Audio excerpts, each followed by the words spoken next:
Baik. Berikutnya kita sebutkan faedah-faedah lain dari perkara-perkara lain berkenaan dengan terbunuh Husain pada hari Asyura ini. Kebetulan juga pada hari Asyura dan di Karbala. Sungguhnya telah terjadi karena kejadian ini bid'ah yang begitu banyak, ya. Jadi kita sebutkan ada yang ekstrem kiri, ekstrem kanan. Ada yang seperti Syiah, itu adalah mereka sangat menjadikan hari itu sebuah hari yang sangat bersedih selama hidup mereka dan hari tersedih selama ada di muka bumi ini, ya. Dan juga sebaliknya ada kelompok yang menjadikan hari itu adalah hari untuk bergembira. Nah, ini sebaliknya. Taib. Kemudian, ya, mereka menjadikan syahidnya Husain, orang Syiah ini pada tanggal 10 Muharram itu sebagai hari untuk hari kesedihan. Hari yang begitu sangat mengecewakan. Bahkan di bulan itu sebulan sebelumnya di dalam kitab-kitab Syiah mereka menyebutkan bahkan mereka mengharamkan mengadakan perjalanan-perjalanan penting, melakukan perbuatan-perbuatan penting. Bahkan mereka ada yang berkurung rumah dalam satu bulan itu. Bahkan mereka jika ada anak lahir pada bulan itu dianggap anak yang sial oleh mereka dan seterusnya. Ya. Sampai demikian mereka tasyaumnya, yaitu pesimisnya dengan segala perbuatan-perbuatan mereka pada hari Asyura itu. Ya. Kemudian mereka membuat pula cerita-cerita dalam hadis kejadian Asyura itu, kebunuhan Husain Karbala itu, ritual-ritual yang mereka lakukan, dan itu mereka buat hadis-hadis palsu, di mana ritual-ritual itu sangat mengandung pahala yang begitu besar. Nah, di samping mereka tadi sudah melakukan sebuah menjadikan sebuah hari yang sangat bersedih, sebaliknya mereka juga membuat sebuah ritual-ritual dan itu digambarkan punya pahala-pahala yang sangat besar gitu ya. Nah, mengatakan bahwa bersedih di hari itu membawa keampunan, mendapatkan rahmat, ya, menghilangkan dosa dan seterusnya. Sebenarnya diwakilkan oleh salah seorang ulama Syiah namanya Tusi fi amalihi dalam sanad dan kitabnya Amali dengan sanad dari Ridho, dia mengatakan qala man taraka as-sa'ya fi hawaiji yaum Asyura qadallahu lahu hawajunna wal akhirah. Ya, dia menyebutkan orang yang meninggalkan berbagai kegiatan untuk keperluannya pada hari Asyura, menurut riwayat Tusi ini, ulama Syiah ini, pada hari Asyura kalau dia meninggalkan kegiatan-kegiatannya pada hari Asyura itu, ya, untuk memenuhi kebutuhan-kebutuhannya, Allah akan penuhi kebutuhannya selama hidup di dunia dan kebutuhannya di akhirat kelak. Ini contoh-contoh riwayat mereka buat. Wa man kana yaum Asyura yaum musibatihi wa huznihi wa bukaihi ja'alallahu yaumal qiyamah yaum farhihi wa sururihi. Ya, mereka mengatakan orang menjadikan hari Asyura sebagai hari kesedihannya, ya, hari kekecewaannya, hari musibahnya, Allah akan ganti dia nanti di hari kiamat dengan hari kebahagiaan, ya, kegembiraan di surga, kata mereka. Ini sanad-sanadnya yang mereka sebutkan. Ya.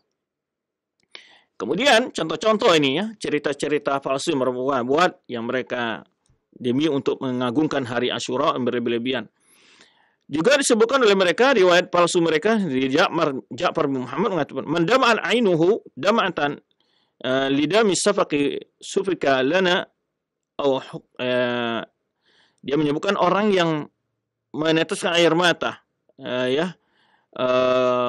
yaitu tetesan atas terbunuh, ya, tetesan darah yang terbunuh bagi kita terbunuh Husain, ya.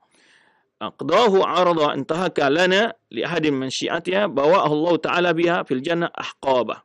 Jadi dia merasa kesedihan atas terbunuhnya Husain pada hari itu, Allah akan tempatkan dalam surga. Ya. Kemudian juga diriwayatkan dalam riwayat lain, contoh-contoh ini, man zakara inda Husain fa kharaja min ainihi dumu'un. Orang yang ketika terdengar tentang kisah Husain itu dan dia kemudian meneteskan air mata, mislu janahi ba'udha, walau hanya sebesar sayap nyamuk, ghufira lahu dzunubuhu walau kan mithla zabadil bahr. Maka disebutkan oleh dia orang yang menangis pada hari Asyura itu walau hanya meneteskan air mata sebesar sayap nyamuk, maka Allah akan mengampunkan dosanya walau seperti sebanyak buih di lautan gitu. Kemudian juga ada kata Al-Majlisi dalam kitab membawa bab buka ala musibati wa masaibi sa'ir ummah wa fihi adabul ma'tam. Ini disebutkan di sini mereka buat ritual-ritual yang mereka lakukan pada hal ini. Di mana ada sekitar 38 riwayat yang dipalsukan oleh mereka untuk menyebutkan situ. Di antara seperti mereka menyebutkan kul jaz'i wal buka'i makruhun siwal jaza' wal buka' ala Husain. Jadi mereka menyebutkan kesedihan tangis itu adalah hukumnya makruh kecuali menangis dan kesedihan untuk Husain, ya. Bahkan mereka menganggap bahwa langit dan bumi menangis atas tubuhnya, wa amtar sama daman wa turaban ahmar, langit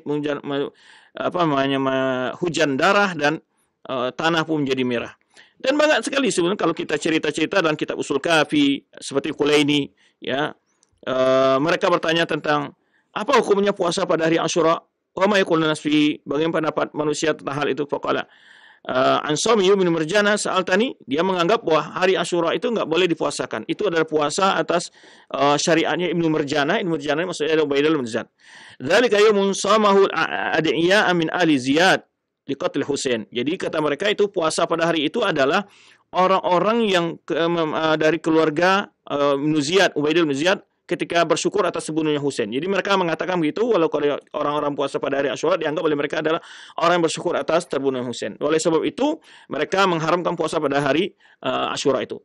Wa huwa yawmu yatasha'amu bihi ahlul Muhammad wa yatasha'amu bihi ahlul Islam. Ya. Dia menyebutkan dalam kitab Al-Kafi Kulaini menyebutkan itu adalah hari kekecewaannya pada keluarganya Muhammad, pada orang-orang Islam. Ya, tidak dipuasakan juga tidak la yutabarak wa bihi, dan juga tidak dianggap hari itu hari yang berkah kata mereka.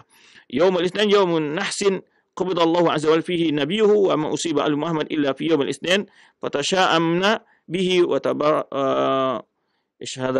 tabarraka bihi Ibnu Marjan. Mereka mengatakan bahwa hari Isnin ataupun hari Asyura kita bersedih, tapi orang-orang musuh kita, ini mereka sebut ini Ibnu Marjan, mereka menjadikan hari yang penuh berkah. Nah, ini satu penilaian mereka, ya. Bagaimana mereka menganggap puasa Asyura itu adalah puasa atas kesyukuran atas terbunuhnya Husain kata mereka. Maka itu mereka menganggap orang-orang puasa hari Asyura itu adalah orang-orang yang redha atas terbunuhnya Husain, dan ya, sedangkan yang utama bagi mereka adalah hari itu adalah hari kesedihan bagi mereka. Ini bentuk syariat yang disyariatkan oleh mereka, berbeda dengan apa yang dikatakan oleh ulama-ulama kita dan juga syariat yang menuntun kita, ya. Kemudian ya, mulailah berbagai kegiatan-kegiatan, ya.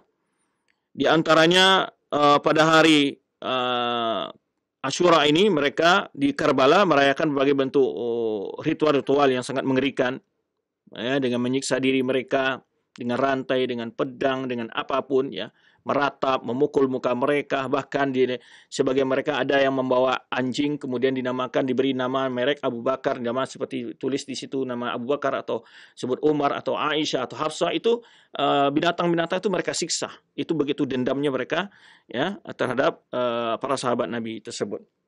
Kemudian, ya, mereka menempuk dada mereka dengan muka mereka, ya, dengan rantai dan segala macamnya. Ini barangkali bagi yang untuk ingin membuktikan gampang saja, lihat saja anak, ya, perayaan hari Asyura di tengah Karbala, ya, bisa banyak sekali video-video ada di YouTube. Ya, kita bukan di sini membuat cerita yang bohong, dan ini kenyataan di mana orang Syiah menjadikan hari itu sebagai hari besar mereka, ya. Bahkan hari itu adalah hari bagaikan ibadah hajinya mereka, ya. Berdatanganlah dari orang-orang Syiah dari berbagai penjuru dunia kadang-kadang untuk merayakan hari Asyura tersebut. Sebetulnya saya pernah menulis, ya, satu pesta Karbala, ya, dalam sebuah tulisan yang dimuat salah satu majalah, kalau nggak salah itu majalah Sunnah, yaitu bagaimana mereka berlebih-lebihan dalam menganggap Karbala itu tempat Karbala, juga waktu 10 Asyura itu mereka lakukan berbagai ritual-ritual yang sangat bertentangan dengan ajaran agama kita. Nah, di antaranya adalah sebagai mereka menurut Syiah Rafidhah pada Karbala jauh lebih mulia daripada kota suci Mekah. Ini bentuk-bentuk penyimpangan yang mereka yakini tentang Karbala dan hari Asyura tersebut. Menurut riwayat dalam kitab-kitab Syiah, ya, disebutkan dalam riwayat Syiah Rafidhah, Allah akan menjadikan Karbala sebagai pusat dan tempat berkumpul para malaikat dan orang-orang mukmin. Itu maksudnya orang Rafidhah, ya, ia akan, ya, memiliki kemuliaan bagi orang hadir di Karbala, akan tersebar padanya berbagai keberkahan. Ya, seandainya seorang berdoa di Karbala kepada Allah, insya Allah akan memberikan dengannya satu doa saja 1000 kali lipat kerajaan dunia. Itu bentuk-bentuk keutamaan yang mereka sebutkan, ya. Dalam kitab mereka Usul Kafi, berbagai tempat di bumi saling berbangga. Ya, dia mengatakan dalam riwayatnya dalam kitab Biharul Anwar karangan Majlisi, Itu disebutkan jilid ya 53 halaman 12, riwayat nomor 1 dan bab 28, itu jelaskan riwayat yang kita sebutkan tadi. Dia mengatakan bahwa berbagai tempat di bumi saling berbanggakan. Ya. Lalu Ka'bah berbangga di atas tanah Karbala. Maka Allah mewahyukan kepada Ka'bah, ya. Wahai Ka'bah, ya. Diamlah engkau, ya. Jangan engkau berbangga di atas Karbala. Sesungguhnya dia adalah bumi yang penuh berkah. Dalam riwayat lain disebutkan, kalau bukan karena Karbala, sungguh aku tidak akan ciptakan engkau. Ini kata Allah kepada bumi Ka'bah. Itu dalam riwayat-riwayat orang Syiah. Ya. Bahkan mereka menyebutkan juga dalam kitab mereka, yaitu Bihar Anwar. Ya. Ini riwayat-riwayat ini banyak dalam jilid 57 halaman 202, riwayat 147 bab 1, dan juga At-Tahzib jilid 6 halaman 72, riwayat nomor 6, ya. Kemudian juga Al-Wasail, karangan mereka juga, jilid kitab Syiah jilid 14 bab 68 halaman 513 sampai 516. Ya.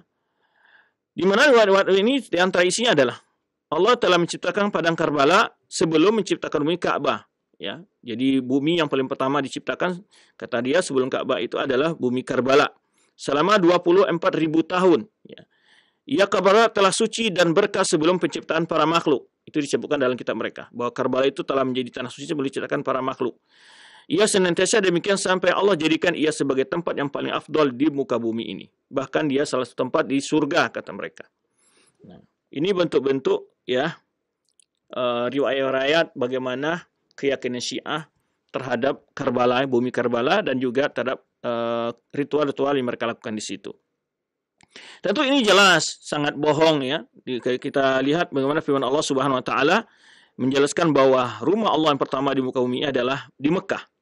Sebenarnya surah Al-Imran ayat 96 Allah sebutkan, inna awwala baitin wudi'a lin-nasi lalladzi bi Bakkah mubarakan wa hudan lil alamin. Sesungguhnya rumah suci yang pertama kali diletakkan di muka bumi ini untuk manusia, kata Allah, adalah yang pertama kali adalah di kota Mekah yang diberkahi dan sebagai petunjuk bagi manusia. Ya.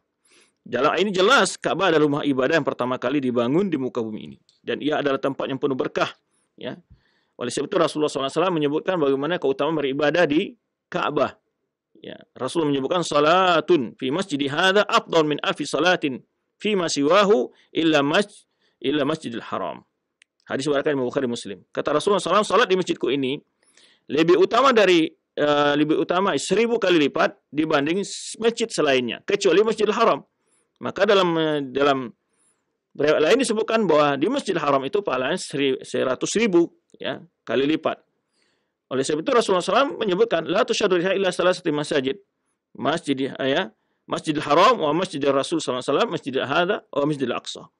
Hadis ini bahkan Imam Bukhari tidak bolehkan melakukan perjalanan untuk melakukan ibadah, mencari keutamaan beribadah di sebuah tempat kecuali ke Masjidil Haram, Masjid Nabi SAW Madinah, atau Masjidil Aqsa.